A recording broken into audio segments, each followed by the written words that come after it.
Hey guys and gals, it's Mike here. Going to go over my two Hendey Lathes. I've had some requests about what the current status is of my two 12x30 lathes here. And I did a video series of this green one during COVID. Pretty in-depth series with several in-depth disassembly of the components, mainly the reversing lead screw and the quick change gearbox and compound assembly. But that's out there if you want to check it out. But I never really finished this other machine. And I came about this machine searching eBay one night, and I saw it listed for a few $100. I think I paid $400 or $500 for it. I'm not sure. But I just threw a bid in, went to sleep, woke up, and I was the only one who bid on it and won. And it was several hundred of miles away in Indianapolis, but I don't regret buying it. I don't know that I would drive that far again. I was kind of pumped about just finishing this one, and I was really excited about these machines, and I still am. I just, it was kind of a last minute decision, but that's here nor there. It's this machine's 99% done. I've been using it, but I kind of want to go over what I did to it and the differences between the two, because these are both 12-inch. Well, they say they're 12x30. They'll actually swing 14 inches because it's the raised swing style. But this is a 12-speed machine. Most 12-speed machines, I believe, have a 600 RPM top speed limit, spindle speed, but this one actually will go double that because it has a 2-speed fast and slow there. A 2-speed motor that is factory. I don't know how many of them they made like this, but it is nice to be able to run this machine at usable speeds for carbide. And it does have, let's see, the BB symbol, which stands for ball bearing, I believe. So the top spindle bearings can handle the high speed. I would say that when you're under power feed, so engaging it right here to apply power, feed power to the quick change gearbox, it's kind of loud. It speeds higher than 700 RPM or so. And I believe that's because when this was designed, it was really meant for, you know, the machines that only had a 600 RPM top speed. But it's usable. I kind of use this one more for my, you know, the things that are not as good for blades, like cast iron machining, bending shafts, things like that. Well, not bending, straightening shafts. Things that are kind of a little more rough on a machine. I would say that if I were going to pick one to keep, it would definitely be this one, because this is an 18-speed. And it only has a single speed motor, but it has enough gear changers on the head that 1,000 RPMs its top speed. The main differences I'll point out between a 12 speed and an 18 speed are the 12 speed, you have manually oiled bearings on this quick change gearbox unit. You have, on this one anyway, and the bed is not hardened, even though I think they'll take a lot of abuse, even being not hardened. It does not have the quick change or quick withdrawal feature here for threading, which I'll show you on the other machine. I think that's about it. So on the 18-speed machine, it has a sight glass, which is a great way to tell if it's an 18-speed machine. And there's an oil pump here, which lubricates all the bearings. And then the other telltale is the speed chart, runs vertically. In addition to that, it has, like I pointed out, that the other one did not have, is a quick withdrawal. There's like a cam mechanism in here, and I believe you have to loosen these two bolts. And when you're threading, you're running the carriage over, and then when you want to get out of the thread and then run the carriage back to start over again, you can just cam this back without having to change your settings here. And then you can run it another however many thousandths in to cut your thread deeper, and then cam it back forward. At least that's the way I understand it. I've not used it yet, but looking forward to doing that. It does have a hardened bed, which is usually indicated by the H at the beginning of the serial number. Let's see, what else? Oh, the switch is usually built in, where 12-speed machine kind of sits standalone there. A little bit different in the castings.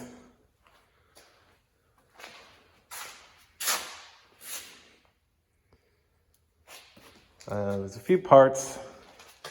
I'm not missing them. Well, I'm missing the handle because I stole it when I was redoing this machine. I do have the covers front and back. This one's 99% there. It's just I kind of get bored, or towards the end of the project I get it almost all the way done, and then the real little fine details I tend to not do all at the end, and eventually I'll put it all on, but it's kind of status quo for me. A little bit look at the electronics. This machine has a 5-horse motor. This machine has a 3-horse motor. However, the motor itself is a lot larger physically.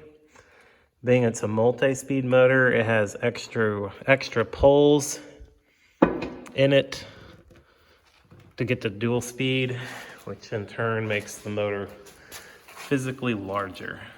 But I'm running these both off a rotary phase converter right there, along with my Bridgeport and vertical bandsaw, which are also 3-phase machines.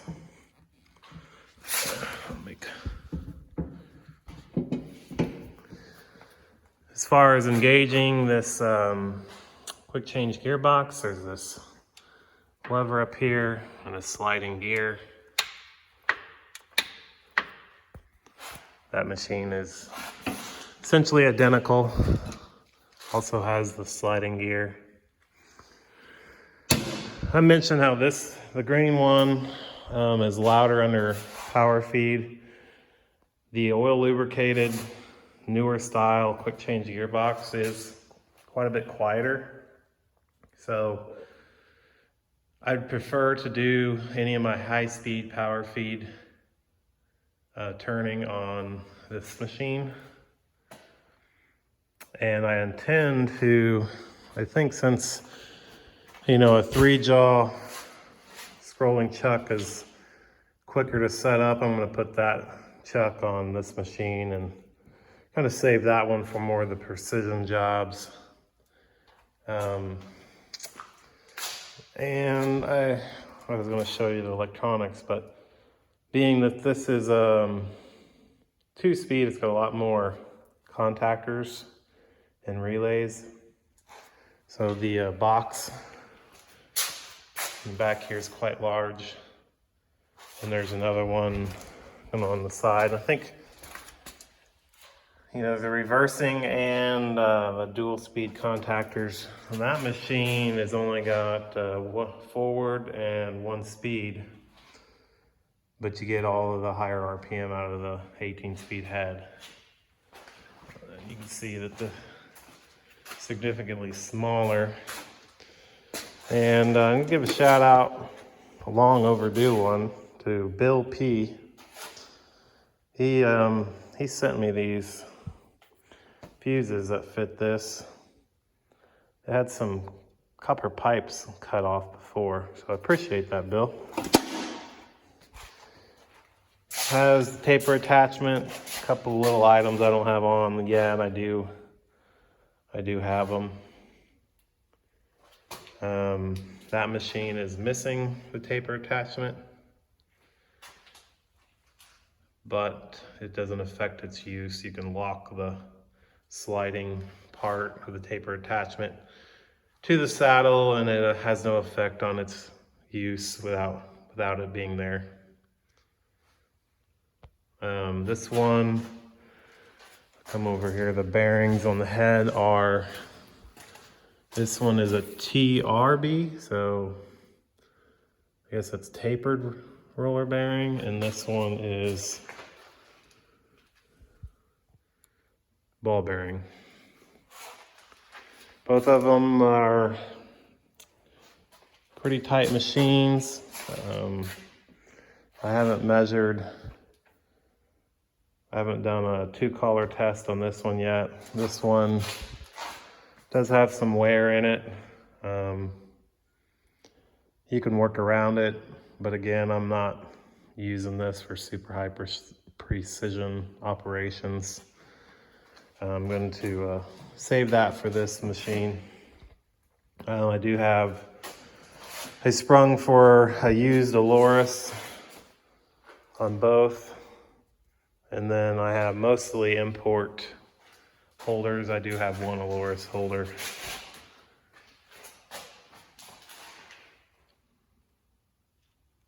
I think this is my genuine Aloris holder. Yeah. I think that's a CNMG insert. And this is I don't know what this one is off the top of my head. It can get it like a lot tighter areas. Let's see, what else here to show you on these things. The repairs I had to make. 2 somewhat major repairs. And I thankfully had another lathe to fix it. But there was a shaft in here that this hand wheel turns, that engages with the gear, that engages with the tooth rack down here. But I suspect the oil port or something got plugged, and then the shaft wore. It was actually causing the teeth to not engage completely into the rack. I made a new shaft, I believe out of 4140. Fit perfect and completely resolved that issue. No problems there. But on the compound, and this was not due to wear, but there's a Acme screw in here. Actually, I have it. Kept the old one stored in here. So this is an Acme screw here, and then there's a gear on this side that engages with the handle gear. But what had happened was someone had it unbolted from the machine, and there's a brass nut on here, and they turned the handle. The brass nut rotated and caught the housing in here, and someone continued to turn it, and it kind of bent and twisted this in a couple different areas. I got it pretty straight in the press, but it's not perfect, and it would bind as you ran it through the travel. But I made a exact copy of this, and it turned out awesome.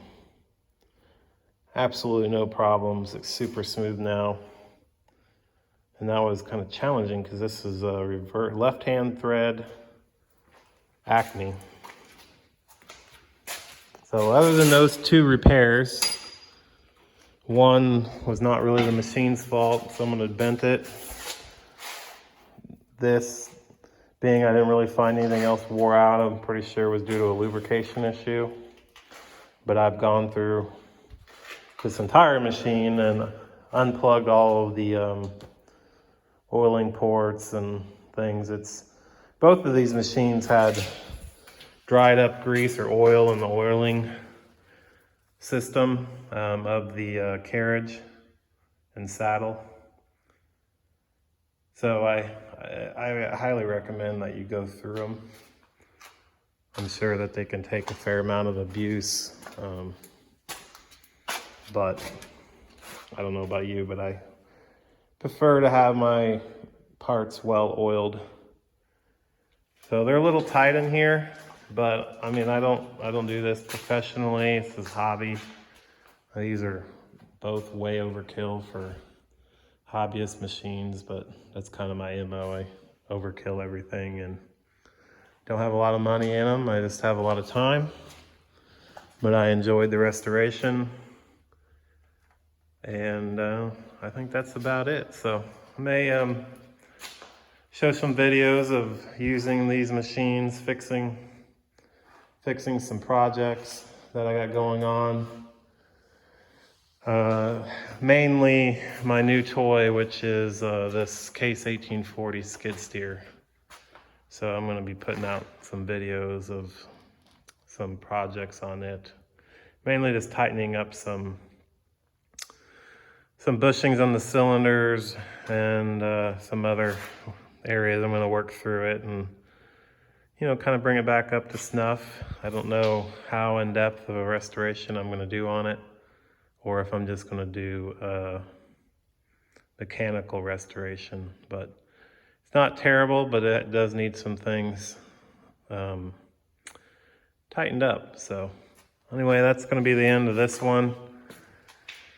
As far as my videos, I honestly don't have time to put them out regularly. I hope to put them out more often than I have been, which has basically been not at all. But I'm not going to stress over getting a video out every week. And my videos are going to be shop stuff, but primarily of things that I have to get done or projects I'm working on. As my channel is so small, I don't make any money at it or anything. So, but if you find it interesting, I appreciate a subscribe, and we'll catch you on the next one.